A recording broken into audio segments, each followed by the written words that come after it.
Hey guys, my name is Eric and I've got Ricky Randy with me, and today we're going to be talking about different SPR items that are nice to have to be effective at distance. Go ahead and roll the intro.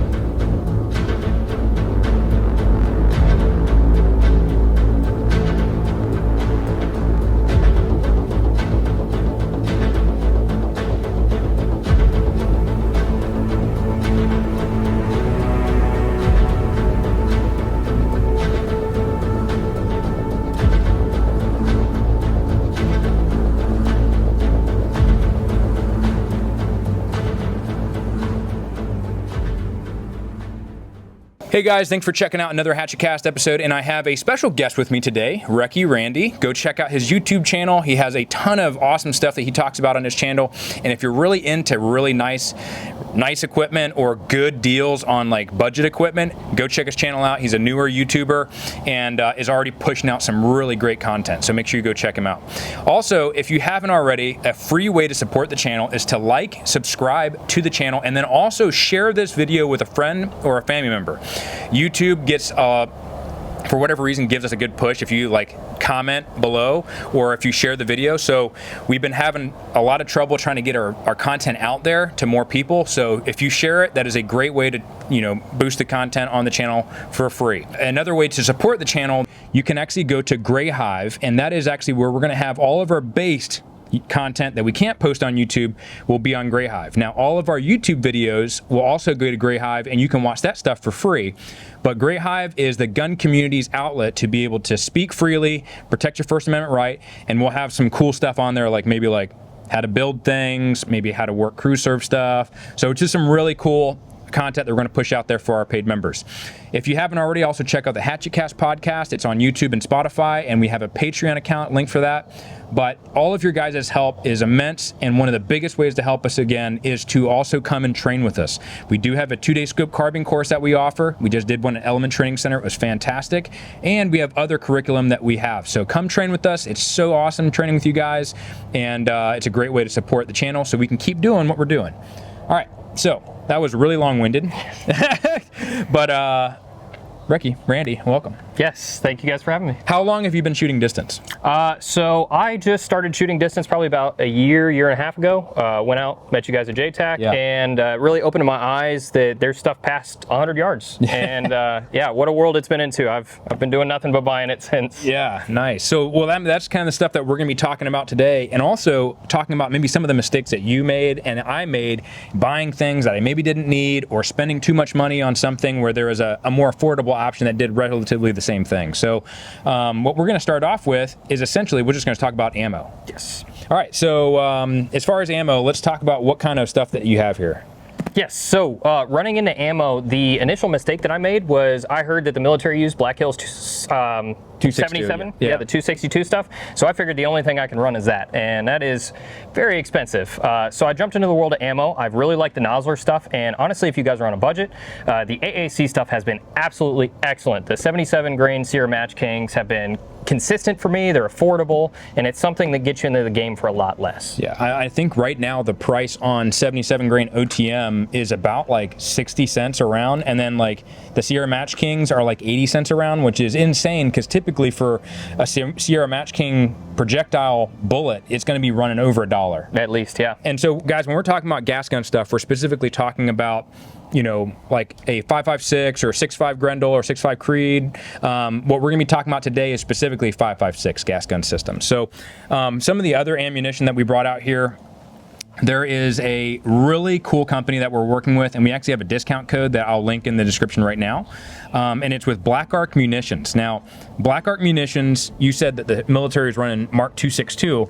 They also designed a bullet with the same projectile, and it's called Mark 262 Alpha, and it's 77 grain Sierra Match King, and it is using a hybrid cartridge. So like the cartridge itself is like 2 pieces. So if you actually look at that, it's allowing a lot more pressures to be put out, so you can take that projectile and shoot it further, and it has better, standard deviation, meaning every round that you fire, the difference in terms of feet per second that it travels is less, right? So you want to have as more consistent ammo as you can possibly get, so that way you're not having to juggle with inconsistent ammo and also elevation and wind. So like kind of getting the weeds on that. But Black Arc Munitions is incredible, dude. We're gonna do an entire video just on Black Arc Munitions and their new projectile that's 80.5 grains. If you're trying to get into distance 5.56, first off, it is super capable. Like it makes you, it's super effective, and I think a lot of people don't give a lot of credit to the 5.56. They kind of go for bigger calibers, but you can do so much, and a lot of the pros that you get out of running a 5.56 SPR or distance gas gun it's a long list of pros. So another cool company that is out there is also good friends with the Black Arc Munitions guys, and that is the Badland Munitions Company. They are also using the same type of cartridge, and it is they're making an 85 grain projectile. So super neat. Guys are pushing the limits and the boundaries of 5.56, so you can shoot further, you can shoot more consistently, and it has more energy on the target downrange. So check those guys out. But if you're trying to get in on a budget, like Randy was saying, AAC, it's hard to beat, man. It's the way to go. It's really hard to beat. Like, dude, I remember before, like Mark 262, people weren't shooting 77 grain because it's like, bro, it's so expensive. Now, because of, Palmetto State Armory with AAC, it's like 20 cents a round versus 55 grain ball. So if you guys are wanting to get into the game, you got your gun, you get ammo that's slightly more expensive, but a ton more consistent, and it'll really carry that weight down to distance, and it'll really make you perform better. Okay, so we've got our ammo. What are some recommendations on mags that you have? Mags, 20 round mags are gonna be nice. I really like the P-Mags. The P-Mags are extremely affordable, and they are 1,000% reliable. The internet likes straight P-Mags, so do I, but honestly, these are better, they're cheaper, and they are everywhere. Durmag is another company that I have worked with on some of their stuff. The stainless steel mags have been excellent for me. Now, if you guys have a bunch of 30 rounds laying around, there is another option for you that I like. It's a mag pod. So what a mag pod is basically a base plate for your 30 round P-Mag, and this gets you a flat angle for a little more stability. So if you guys are not using a bipod and you want to use this as more positional prone work, this is an excellent option for you guys if you have a bunch of 30 round mags laying around. Yeah, I think one thing about the 30 round mag that we saw actually at our scope carbine course is guys that were running 30 rounders, they would either have to get a taller bag system or they'd have to extend their bipod legs all the way, and it's just you're getting more elevated off the ground. So that 20 round mag allows you to get lower to the ground, get more comfortable, get into a better natural point of aim and a natural position to be able to make those distance shots. So when we're talking distance, you want to be as comfortable as humanly possible. Even if it's not the most ideal, you're trying to get as comfortable as you can in a not ideal situation as well. So for sure, the 20 round mags give you a lot more clearance. So, ammo is big. A cool thing about SPRs that I think a lot of folks don't think about when it comes to 5.56 is, let's just say, for example, I'm running 77 grain, you're running a standard, your fighting rifle, right, and I run out of ammo, or I'm trying to conserve some of that. I can ask Randy. I was like, hey man, let me get some 62 or 55 grain, and I can still accurize that standard ball ammo. And a lot of people, I just feel like, don't give credit to ball. Yeah. You can do a lot with it. Absolutely. So that's a cool thing about like 5.56 SPR distance guns is you have a lot more options when it comes to running that, and a lot less recoil too. Yeah. A very low barrier to entry in the 5.56 gun. Most of you guys probably have ARs already. If you have a decent barrel and hatchet one that I've been testing has been pretty good. If you have a decent barrel, you can get in this game super affordably, and you can start to dip your toes in. You don't need some fancy 6 arc or any of these crazy calibers just to do some distance work. We push these pretty far. Yeah, and the one thing about getting those calibers, yes, it's good because they perform well, but the problem is availability. Like how much better is it at finding those rounds for sale? Like, or let's just say a crap at the fan situation. Like, how much 6.5 Grendel or 6mm arc are you finding laying around? So yes, it does fly better. 6.5 Grendels are getting a little bit more out there, but it's one of those things where 5.56 is everywhere, dude. Everywhere. It's everywhere. So let's talk about some of the things that we use for looking out at, or actually you talked about barrels. What kind of barrel are you running? So currently I am running a Noveske 14.5 inch, I believe they call it their Afghan profile barrel. If you guys are looking for barrel recommendations, I usually push people towards stainless steel. They seem to be a little more consistent with accuracy, and there is a ton of companies that make them. The actual collaboration barrel that we just did with Roscoe, I've been shooting one of those for a little while. So what I'm looking for in a barrel when I want to shoot a 5.56 gas gun to distance is consistency. Consistency is the name of the game, whether it be how you lay down, how you position your rifle, or what your rifle does. So when you spend a little more money on a barrel, you're going to get that consistency. As far as the stainless steel stuff, I usually recommend that solely for the fact that they just seem to be more accurate than a lot of these coated barrels. I always recommend that you guys go with a vetted barrel company that does pretty well, and then you test it across a plethora of ammunitions.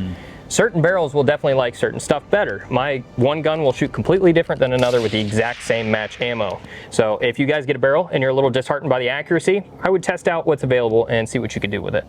One of the things that I'm looking for in a barrel specifically when it comes to accuracy is how many different projectiles will that barrel accurize. So for example, if I'm running 77 grain OTM, it's super cheap, it's 60 cents a round. I'm hoping that my barrel can accurize that because it's going to save me a lot of money and it's super readily available. I've seen really expensive barrels that will only accurize like really expensive ammo. And so it's like, and you throw some other match grade ammo through it and it just like, it's a really big spread and it's not accurate at all. It's not good enough for like what you want to do, which is more accurate distance work. So for me, I'm looking at that barrel to see, can it accurize this 77 grain Match King from AAC? Can it accurize OTM? Can it accurize Nosler or Badlands or Black? And what that does is that gives me a ton of options when I'm buying ammo. So that's a huge deal for me, is all the different types of match grade projectiles that barrel can run. And the other thing also is, most of the time if it's able to accurize that stuff, it usually has a good resonance, right? Yep. So it has a good, it has either really good, I can't remember what they call it. Harmonics? Harmonics, thank you. So the harmonics of the barrel are really good. It works well, the suppressor attached to it. So these are the types of things I'm looking for. Also, price point. Like, you know, we live in a really tough economy right now. So like having a stainless steel barrel that's for a good price point that can accurize all of the different projectiles is something I'm looking for. And so for me, I'm running the Roscoe SPR barrel. It's an 18-inch barrel. It's a rifle length gas system, so it's super soft. And it literally, do you remember AAC made, like they have Tip Match King? Yeah. And Tip Match King is great for bolt guns, but as far as gas horrible gun stuff, for gas guns. Horrible for gas guns. And the Roscoe SPR barrel was sub MOA grouping that ammo. So that like blew my mind. We have yet to run a match grade projectile from any manufacturer. It has grouped every single manufacturer's ammo. So it's awesome because I can literally, you're like, hey, I got some Nosler I'll give to you. And I'm like, perfect, my gun will group it. You know what I'm saying? Like, so that's what I'm looking for in that barrel. And also obviously good gassing. Like, is it really well gassed?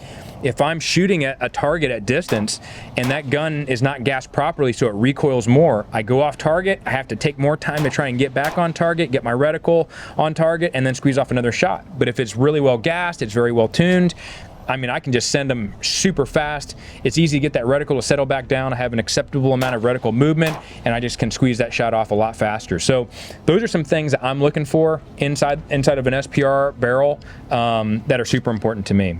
Now understand, can you talk a little bit about like what is an acceptable, that you look for, acceptable group? Yeah, so in my opinion, if you guys are taking a 5.56 gas gun out, I like to tend around 1.5 MOA. Now, that might be a little shocker to a lot of guys because everybody wants sub-minute guns. The targets that we're engaging with these are generous targets. You're talking 2 to 4 minute targets at best. Having a gun that's 1.5 or less will never hamper your performance. It'll always be based on you as the shooter. So we always shoot for the tightest groups possible, but there is definitely an acceptable accuracy level for these guns. Yeah, I think that's something that I've even fell into that rabbit hole of like, man, I need to be hole through hole, sub-minute every time. Like, and honestly, the great thing is the SPR barrel from Roscoe has done that for me, so it's been really nice. But understand, this gun is not a bolt gun, right? If you're having a bolt gun, you should be expecting sub-MOA accuracy out of that. Okay. So with a gas gun system, a lot less tolerances, a lot looser parts, so you're gonna have to update your expectations as to what that can do. But luckily, the Roscoe SPR barrel, it gives you sub-MOA accuracy. Yeah. So if I'm looking at, obviously I have a good barrel, what is some qualities and attributes that I'm looking for when it comes to my glass? Glass is a huge thing. So back in the day, it used to be a very expensive item. There's a lot of budget-minded brands that are coming around these days that give you what you want. And personally, when I'm looking for a scope for a gas gun, the things that I like are dialable turrets that are repeatable and track well, meaning that what you put into the scope is what you're seeing downrange. I like to see good edge-to-edge clarity so I can distinguish hidden targets. A lot of these times will be hidden behind brush, things like that. And I also like Christmas tree reticles just for the fact that these are gas guns. And as they say, a gas gun's a fast gun.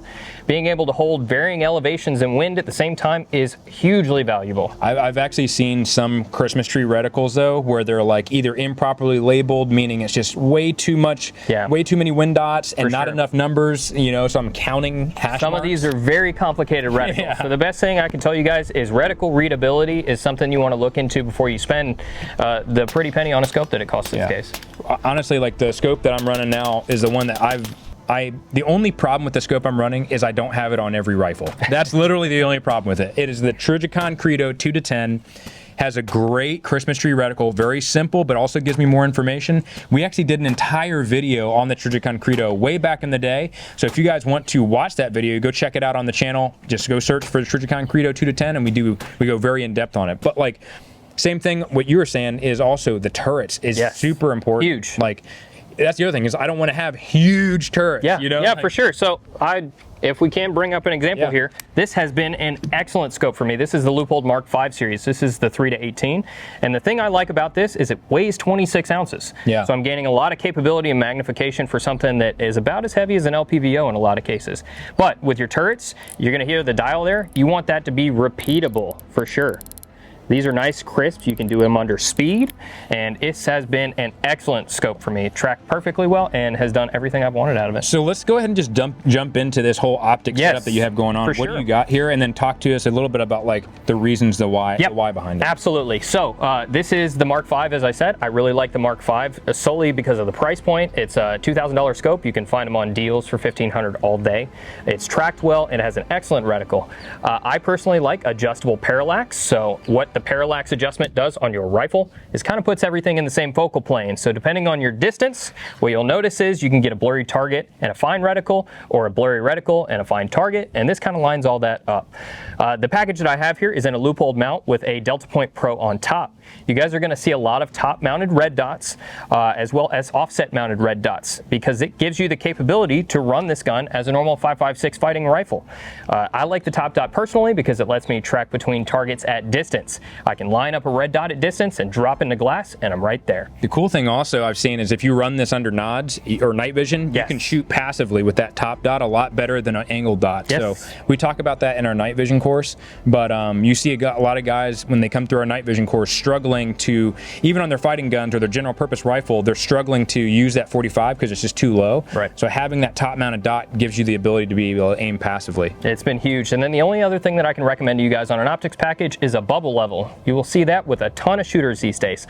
I do not use my level on every single course of fire, but if I'm at distance and I'm making misses where I feel like I'm making good presses, every once in a while it's a good idea to check to make sure your rifle's level, because any cant in that rifle can actually induce a miss depending on how far you're shooting and how off it is. What rings are you running, and how important is scope mount? So this is a Leupold 35mm IMS mount with their top mounted dot.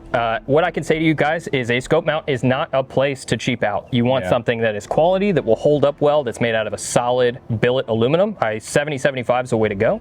But this is what holds your scope. So your scope is only as good as your mount is. So you can take a $4,000 scope and put it in a $20 mount and it'll shoot just as bad. Yeah, I think that's one of those things where it's hard to, you spend so much money on that glass and you're like, let me just get some rings to throw on it real cheap, and then it ends up hurting in the long run. So it's just worth to make it a part of your budget to, like, hey, I'm gonna buy this scope and I have the budget for the proper rings for it too. So you're running a 35mm, which classically uphold, they like to do that. Gotta be weird and different. But what is your preference as far, do you prefer a smaller tube like a standard 30 mil, or I'm a big tube guy. Okay. So the 34 to 35 ZCO and some of the higher end tangent thetas are 36s.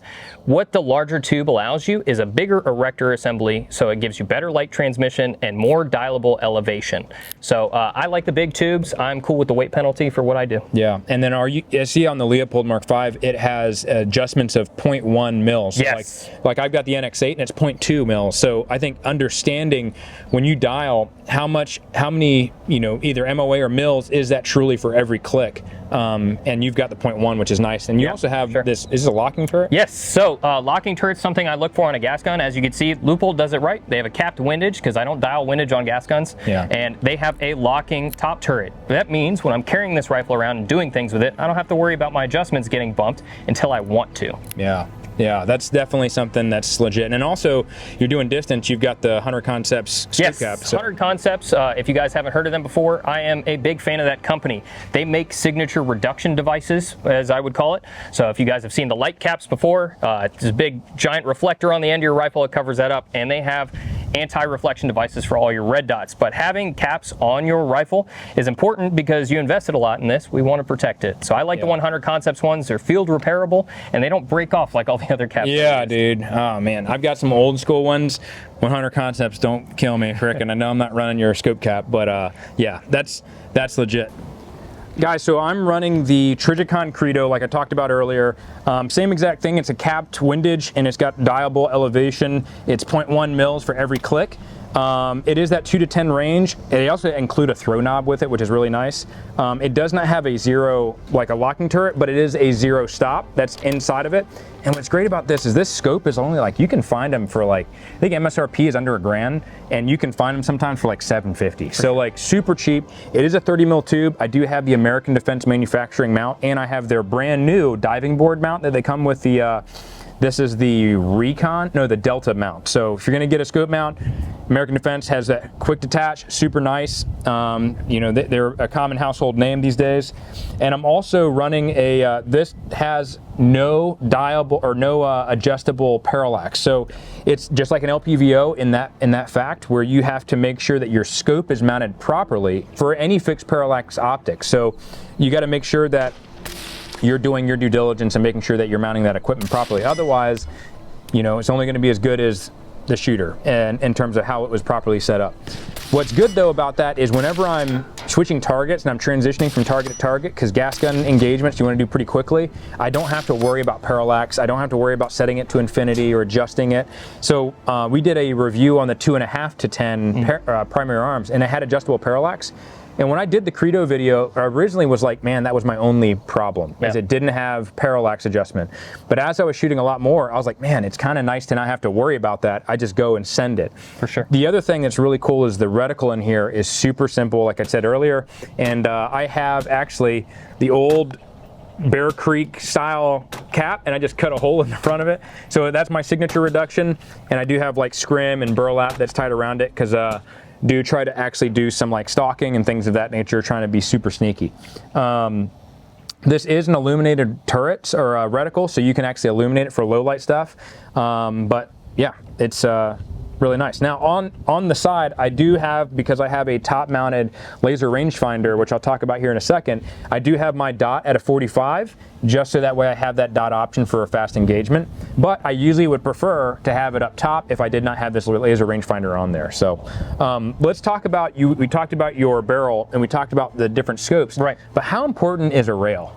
A rail, I mean, when you think of a rail, you want something that's a solid lockup and no movement. So your barrel is only as important as how it's mounted into the rifle. If you have a flimsy rail, it can cause problems. And one of the things you'll note at distance is I have an Arca rail on mine. I like it for the adjustability, and I'm able to do a lot with this.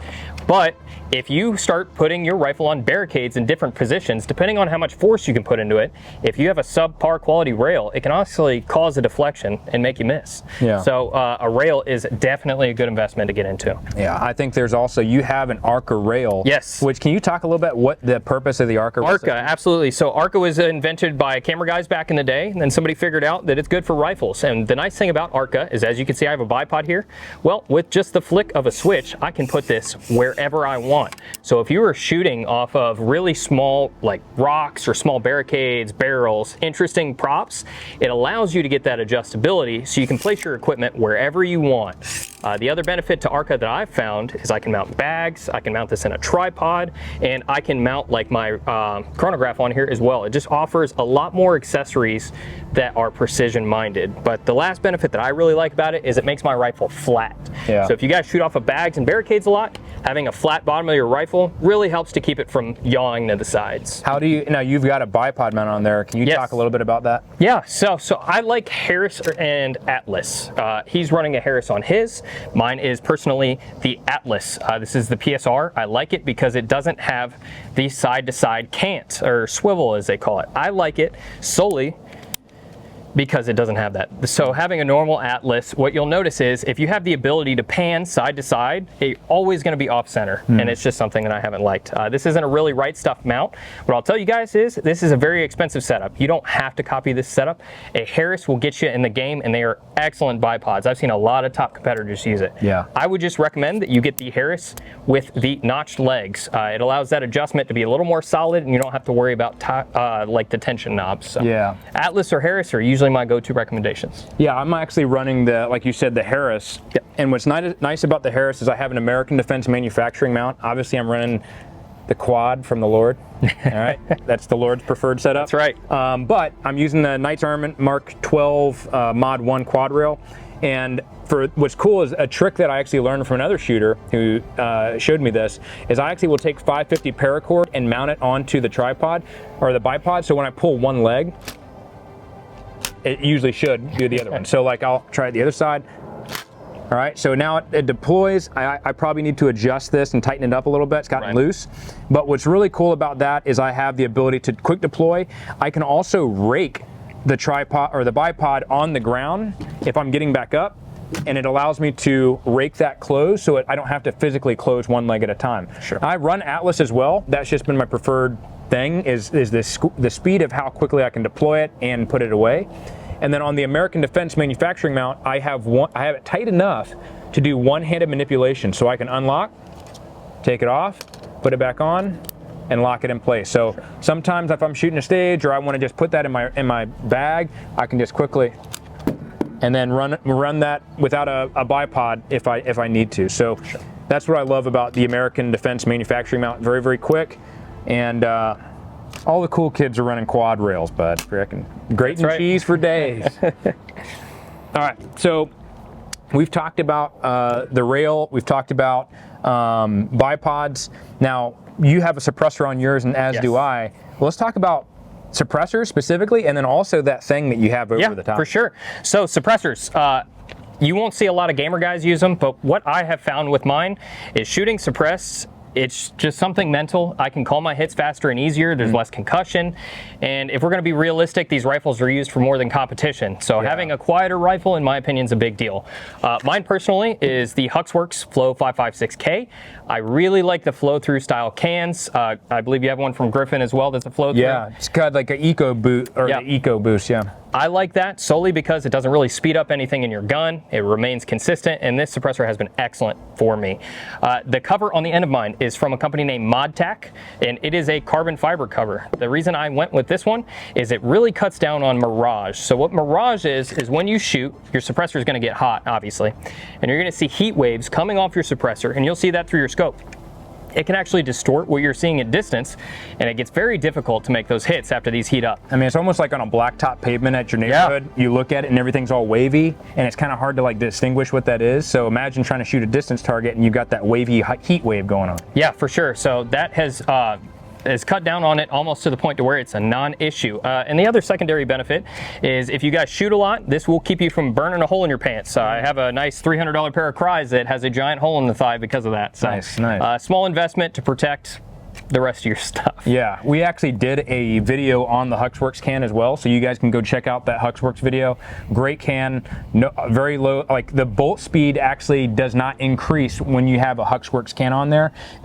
So when it comes to suppressors, you have increased pressure, so your bolt speed is higher, and so that HuxWorks with that flow-through design doesn't increase your bolt speed at all. So it really, really neat, and the ModTac stuff is awesome. I think the big thing about ModTac that really, you know, there's suppressor cover companies out there and they make really good covers, but what sets up ModTac into almost another category is one, you have, it cuts down a mirage, but typically with suppressor covers is you'll see them, unless you're almost permanently, semi-permanently attached, when you shoot a lot, they start to slide off, and you can crank on that thing, so it stays on the suppressor, whereas with this, you have the ability to take it off, it doesn't touch the suppressor.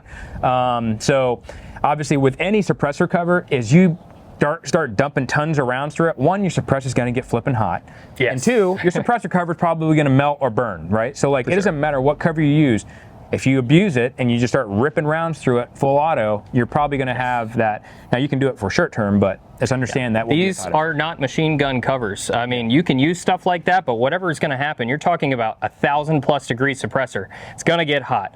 Now, the other benefit that I really like about the ModTac is it gives you airspace. So nobody behind the camera. As you guys can see, around the end of my suppressor, there's venting space and these vents on the bottom. So what I found with the ModTac is in between stages or in between shooting days, my suppressor will cool faster than if I use like a straitjacket kind of Kevlar wrap. I've noticed those hold in heat quite a bit. Oh yeah, so like, I mean, when you're talking about holding in heat, right, like that, it's like a blanket on the suppressor.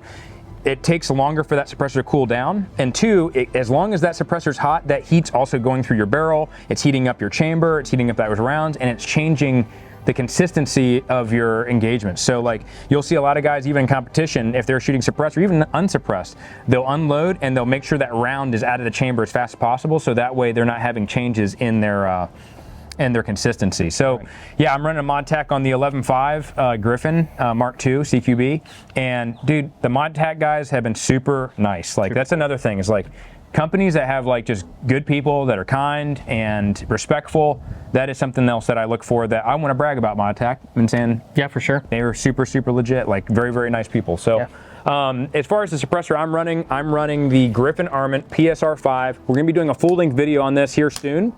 And what's really cool about this is it uses a dual lock system. All right, so it is a 5.56 suppressor. It's super long, and in my opinion, these look so good on SPRs. But what's also cool is that how long the muzzle device is because this suppressor actually goes over that barrel.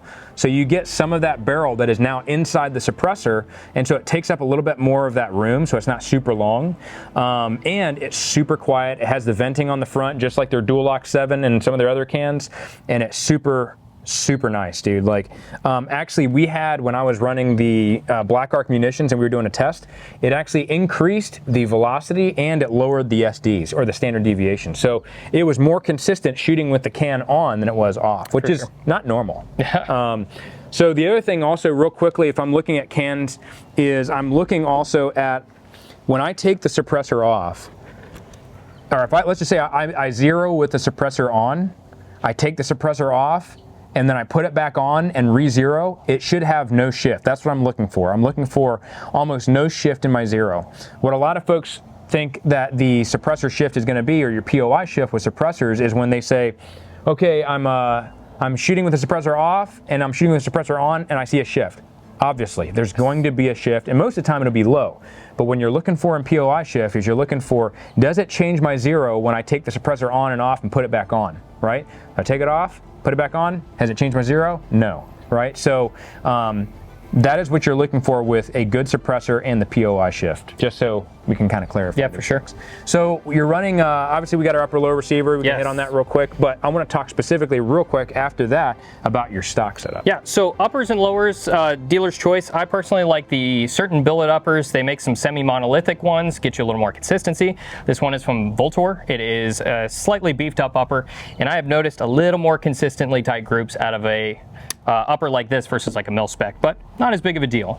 For lowers, I really like the Ambi bolt release. I am a right-handed shooter, unlike some people. Okay. But what I've found is if you guys are doing reloads, stuff like that, or you are starting stages with your magazine in and bolt lock back, which is very common, it's very easy to be able to build a position while you're sending your bolt forward. So that's a small feature that I look for.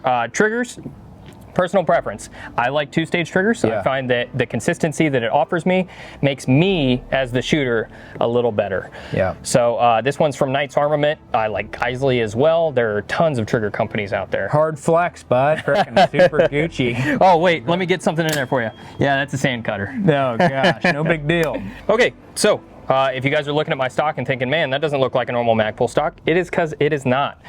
What I have found personally is the best stocks that I use on gas guns have a few things going for them. So if we take a look at this one, I have an angle adapter from Arisaka, and that gets me at a perfect 90-degree angle on the butt pad. If you guys shoot from a lot of barricaded positions, what I've found is the flatter the angle, the more consistently it sits in my shoulder pocket. This is great for prone work as well. The bag rider on here is from a company called SubRev Tech. Very affordable part. You're talking sub $20. And what a bag rider allows you to do is get more of a contact patch on the bottom for your rear support bag, so it adds to your stability. Cheek risers are a very personal preference thing. I personally use this one from Sun and Shadow, a Florida-based company. The guy's a shooter, and he is crazy good. But cheek risers are important for that consistency. That way, every time I lay on this rifle, my face is in the exact same point behind that scope, and it kind of removes any variables, so I don't have to flip my cheek, stuff like that. Sun and Shadow's in Florida? Yeah. Oh. Yeah, John's a great guy. Dang. Yeah. Well, so for me, I'm running upper receiver is probably some, who knows, and then the lower receiver is CMT, full ambi. But as far as the stock, I'm running the Magpul PSR, SPR, competition, something like that. It's a Magpul precision stock. So it has adjustability in the cheek riser and adjustability right here for my length to pull. Yeah. It is a rifle length gas. And so that's really, really nice. I like to run rifle length gas for my 18-inch stuff, or a rifle length buffer, excuse me. My other Mark 12 has a old school M16 rifle length buttstock on it, and it's my favorite, dude. I love it.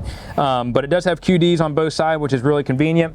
And then also I have some of this flat space on my cheek riser. I just write my dope on there, so just like a generalized dope. And it also has a very flat shoulder area for the butt pad. So just a couple of options you have there. Yeah, His is actually probably a little bit more affordable. These are kind of pricey. So if you're looking to piece one together, for me, I like having that longer buffer system on those gas guns. Yeah. All right, so we've talked about guns. Let's talk about some things that we use besides our scopes to be able to spot things at a distance. Yes, for sure. So what I will usually recommend to you guys is you get either a spotting scope or a set of binoculars. I like these SIG Kilo 6Ks personally. Eric over here has the set of the nicer ones, so he's gonna flex on me for a minute. But having something to be able to see high contrast with the binos gives you a very wide field of view to scan for targets. I personally like the binos myself.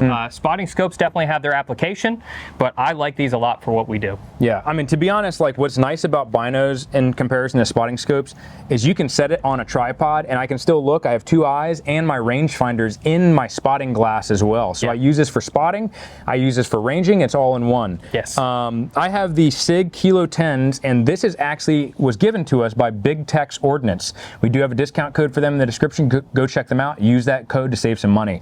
The SIG Kilo 10 is really nice because it has the Applied Ballistics app in it, which is awesome. Yes. He and his genius. Who invented that? God knows. Somebody smarter than me. The Applied Ballistics genius, man. He made the calculations for this, and this has the Applied Ballistics in it. And when you get the SIG Kilo 10, these are pricey, but the glass is super clear, dude, and it gives you like how much pounds of energy at distance you're shooting and hitting that target with. You can load a bunch of different bullet profiles in here onto an app. They also give you a version of their Kestrel. It's like a wind meter that will also sync to this via Bluetooth and your phone to give you really accurate like corrections as far as like, hey, at 500 yards you're holding this elevation. And I've actually loaded my bullet profile in here. I've loaded my gun, barrel, all that information in the Applied Ballistics app via the SIG Kilo app.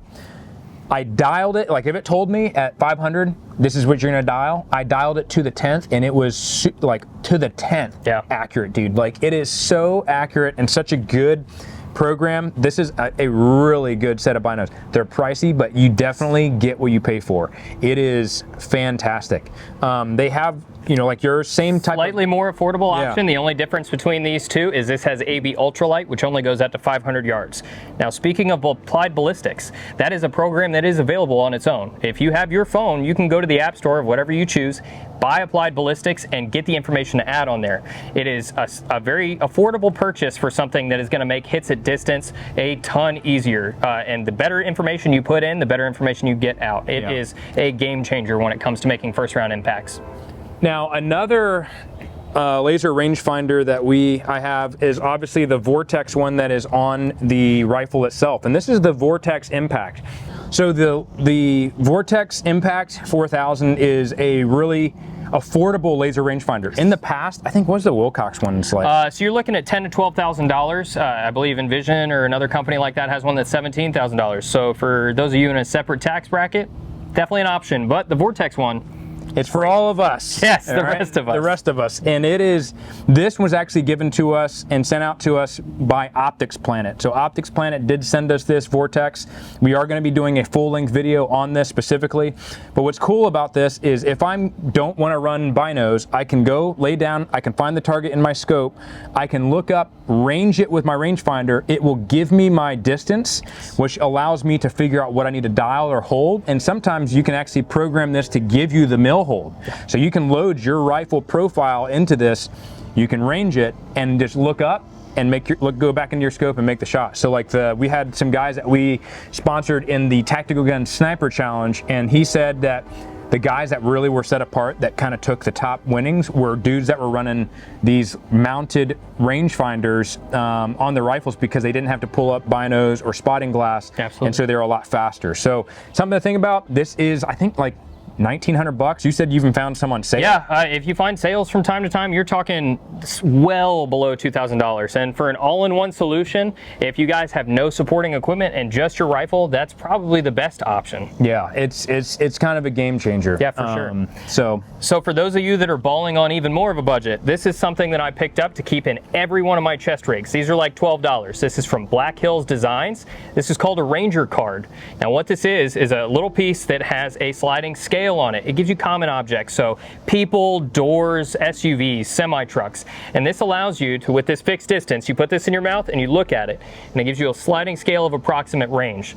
So if you guys are worried about batteries giving out, stuff like that, or you just don't want to drop the money on a laser rangefinder yet, this is an excellent option for the price. Yeah, we actually have been working and talking with Black Hills Designs quite a bit, and they are really, really, pushing the envelope of innovation when it comes to finding ways to range without giving off a signature. Yeah. Understand, when I'm ranging something, whether that's the rangefinder on my rifle or I'm ranging with these, it's emitting laser energy, so that's giving off a signature. And from a real-world warfighter conflict standpoint, especially for even us as prepared citizens, you want to make sure that you are not giving off a lot of signature. So there's been, honestly, historical cases where guys would give off a signature, they'd range something, and they would get shot at and killed. So this allows you to have zero signature, gives you a rough estimate range, and also it's extremely cheap. So we've actually talked with Black Hills about possibly running some barrel and hatchet, cards,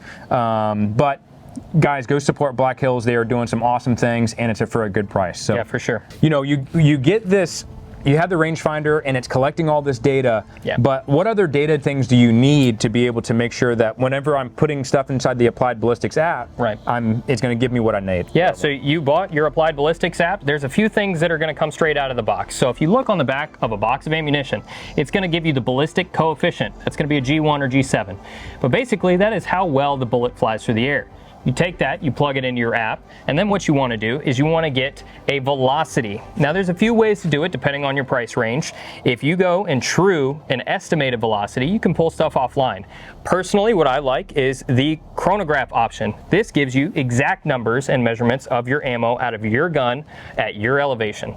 So this Garmin one, I would probably say don't go anywhere else. This is a game changer. It is super light and extremely accurate. Gone are the days of lab radar Dude. where I'm sitting there messing with that for 3 hours. So we have the lab radar, and we also have the blade one. What's that one? The Magneto Speed. Magneto Speed. We have both of those, and we actually, in our 2-day scope carbine course, we bring chronographs so you can get all the data in class on your bullets, your rifle, whatever bullets you want to get chronoed on. And dude, setting up that lab radar is such a honking huge thing. And Garmin came out with something so tiny and cheap, dude. Like, and these things are crazy accurate. And the other thing that I like about chronographs is it lets you dial in how consistent your ammo is. We talk about consistency being important. Well, if you guys want to know the SDs of your ammo, this will tell you. I can see how far away these are, max, minimum per second to the lowest. So this helps me dial in consistency of ammo. It helps me have good information to put into my ballistics apps. Speaking of that, the cheaper option is having a dope card. Now, whether that be what I like, the Right in the Rain notepad, because these are cheap, but dope, what that is data on previous engagements. So if I shoot at Florida, it's pretty consistent throughout the year. If I decide that at 500 yards I hit at 4.2 mils with said rifle, I write that down. It lets me keep track of all the data on my rifles. So the Right in the Rain stuff is a big deal. These are very cheap, and it helps you write down all sorts of stuff. I can write target distances, engagement distances, and stuff like that. To carry it around, this is actually from a company called Box Cutter Gear Co. It's nice because it holds this, my pens, mine has a fire steel in it, and a bunch of adjustment tools for all my scopes. So nice. You guys are going to be changing your zeros depending on lots of ammunition, stuff like that. It's always a good idea to keep tools on you, and this helps me do that. But the Applied Ballistics app itself is great on your phone. If you guys have the ability to jump up to something like a Kestrel, this is the Elite Ballistics 5700, I would highly recommend it. This requires you to not have a phone. You have this right here, and it collects weather data where you're at. So this does barometrics, temperatures, my wind speed and direction, all of that in one magic box that's right where I'm standing. This helps you keep multiple profiles for guns. You just plug in your information, what distance your target is, and it gives you a solution. And I have been dead on with this, depending on how good the information I put in every time. So this is a great investment if you guys are getting a little more serious about the long range sport. Yeah, whenever you, kind of going back to the Garmin, when you buy a Garmin, it's going to come automatically with a tripod. So I'm going to have him talk about his accessory he has there. Absolutely. But, it comes like this in this box. And it literally, you get a tiny little tripod that comes with it. So it's literally this big. You are able to still, right off the bat, start using this out of the box. But that's right. You got something. So this is actually from Leophoto. Area 419 makes one as well. There's a bunch of companies out there, but what this does is it allows it to attach to Picatinny or Arca Rail. So if you guys take a look at my Arca Rail rifle, all I have to do is slap this bad boy on here, and I can collect data from anywhere. So with the Garmin, you're supposed to be like 5 inches from the muzzle to the side and within 12 inches up front. I've found it to be a lot more generous than that, and you can collect from almost anywhere. But if you guys shoot off of tripods like I do a lot, especially with Florida having a lot of tall grass, this allows me to collect data anywhere. So a small accessory that really maximizes my ability to test this gear out. Man, you have to give me the link for that. Yeah, for sure. That's pretty legit. Yeah, because I have to lay mine down next to me. And speaking of which, laying down. Yes. What do you got for a mat? So this is from Armageddon Gear. Armageddon Gear makes a ton of stuff for PRS guys and gas gun guys that is just high quality. I cannot recommend it enough. This is American-made stuff. It's not the cheapest in the world, but you have something that will never break on you. This is their ultralight shooting mat. I like it because of how small this is. And what this allows me to do is have a minor amount of padding where my shoulders and elbows rest, for comfort, but it mainly keeps me out of the water. So being wet, shooting all day will ruin your day. So if you are collecting data on some wet grass or it's been raining out a lot and you don't want to get all muddy, this is a nice option to have, and it's just a little bit of creature comfort to make a difference. I have the Amazon special shooting mats, and they're so big I don't ever bring them with me everywhere. Yeah. So if you don't have a shooting mat, wear long sleeves and then bring some elbow pads, I guess. But it is nice to have a small shooting mat like that. For sure. When you're also, you said you were shooting off a tripod. What kind of tripod are you running, and how important is a tripod to you? So tripods are one of those things that aren't like a necessity, but I have found once I have one, I use it in way more options than I would have ever thought. This particular one is from Leofoto. This is their SA364C. They follow the Holosun letters and numbers chain. Nice. But this is a very compact carbon fiber tripod that allows 3 sections for extension. So as you guys can see here, this gets up to normal man height. I'm 6 foot and it will go to my eye line. So I like this as a very compact option. This allows me to attach my rifle to shoot off of, to attach my binoculars or spotting scope to spot through, and it just adds that level of stability that you need sometimes and gets you the elevation over what you're trying to shoot. Nice.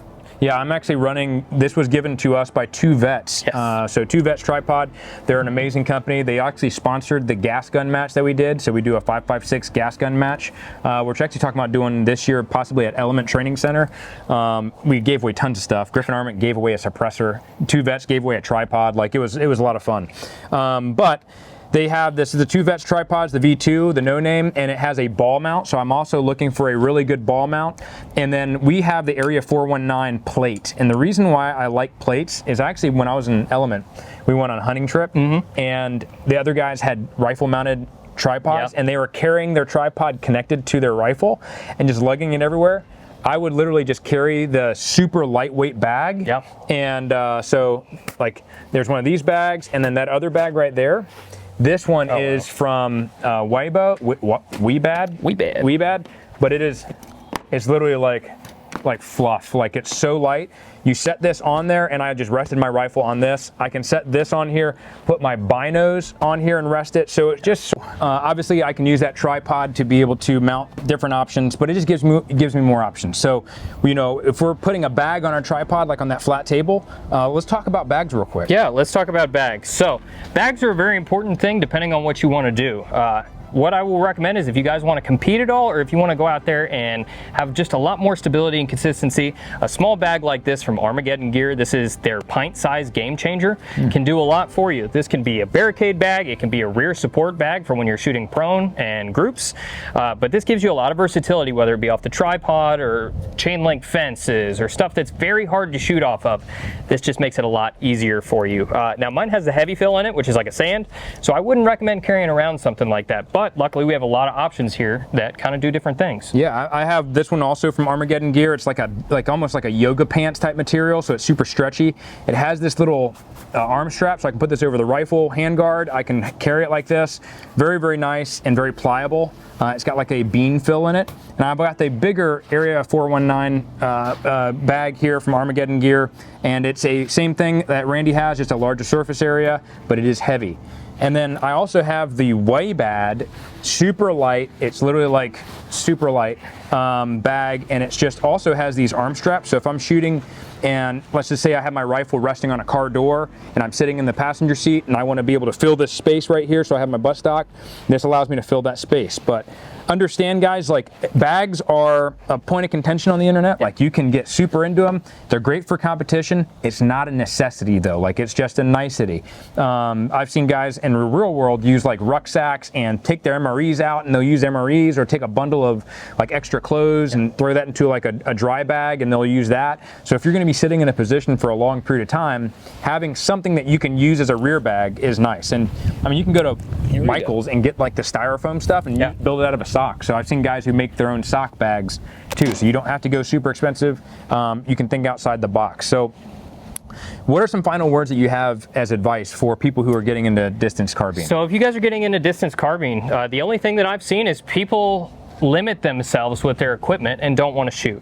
What you have will usually work for you, and you can find limitations. The recommendations that we're giving you here today have been bought off of years of experience in this stuff and seeing where we lacked. So I hope these recommendations helped you out, but all I can recommend to you guys is go out, test your rifle, test yourself, because the most important thing isn't anything that I bought on this table, it's what I invested in myself. Where are some ways people can find you? If you want to check me out, I'm on Instagram at Recce_Randy's. For those of you that don't know, Recce's R-E-C-C-E. You know, silly name. Yeah. I'm also on YouTube at Recce_Randy's. Come on over if you guys want to have some, I don't know, decent chats about long range stuff, and we'll go from there. He's got a lot of great information on his channel, guys, so make sure you guys go support Recky Randy and check out his stuff. A lot of great information, and it's free knowledge. So also, if you guys want to see any behind the scenes stuff on our side, go check out the Instagram page as well as on X. We're on X as well. We also have the HatchetCast podcast on Spotify and on YouTube, completely separate channel. And then also go check out Great High for any behind the scenes, I would say more based content that we can't show here, and it's a great way to support us. Obviously, the best way to support the channel is to come train with us. We do have a 2-day scope carbine course. We have night vision courses, contender pistol courses, contender rifle, medical courses. So the great way to help support the channel is to come train with us. We are developing a program where you can actually break up that class payment over several months, so that way it's not just one lump sum all at once. I know it's kind of hard to budget that. So make sure you invest in yourself and go train. That's the biggest thing. But real quick, guys, I want to talk to you guys about Luke chapter 6, verse 43. And it's a tree and its fruit. And so Jesus is talking to his disciples about what is a person or that is showing that they have good fruit. And what I mean by that is, we'll just go ahead and read here. For no good tree bears bad fruit, nor again does a bad tree bear good fruit. For each tree is known by its own fruit. For figs are not gathered from thorn bushes, nor are grapes picked from a bramble bush. The good person out of the good treasure of his heart produces good, and the evil person out of his evil treasure produces evil. For out of the abundance of the heart, his mouth speaks. And I think that's one of those things that we, especially in this industry, the gossip and the negative things and trash talking other companies or trash talking other people is so rampant. And as Christians, we should be looking at ourselves like, am I cursing a lot? Am I always gossiping about somebody? Am I talking badly about people all the time? And that if that's the case, I'm not producing good fruit. Whatever your heart is expressing, it'll come out your mouth. So at that point, I would be checking my heart and being like, man, am I really walking with the Lord? Am I really, being a good representation of Him? And how your actions are just an evidence of your heart. So understand that, if you see somebody else that's a brother of yours, or a brother in the Lord, or just a friend, even if they're not a Christian, be like, hey man, let's not gossip, or let's talk about something else. Hey, tell me about your gun build, or hey, what'd you learn in that class? Try to steer that conversation into a positive light. I think that it's so easy to get stuck into these trash talking sessions, even online, especially. Absolutely, the internet is rampant with it, dude. Internet's a great and terrible place all at the same time. Yeah, and so one of the good things that we can do, though, is we can be a light, and we can talk about positivity and hope. And we live in a time right now where hope is a hard thing to come by these days. I feel like everybody's been struggling. Yeah, just across the board, with stress or anxiety. And so be that person that is producing good fruit, be that great ambassador for the Lord, and lift somebody up, and also be bold. Don't just rely on your actions to say hey man, I was guilty of this for a long time. I was always like, yeah, I'm a Christian, but I would never talk about the gospel. I was a closet Christian, and I was never proud of that. And so when I just started to become obedient and bold and tell people that I care about and that I love, not to condemn them, but because I care about them. I love who they are, and so I want them to know what the relationship with the Lord is like, because it's changed my life, dude. Completely changed my life. A forewarning, your heart will be tenderized, God will soften your heart, and you'll cry about everything. But guys, make sure you go out and train. Go out and invest in yourself. Make sure you go out, spread the gospel. Or if you're curious about who God is and who Jesus is and what He came to do, get a hold of us. We'd love to pray with you and talk with you. Anyways, go out and become the eternal asset, and we'll see you on the next one.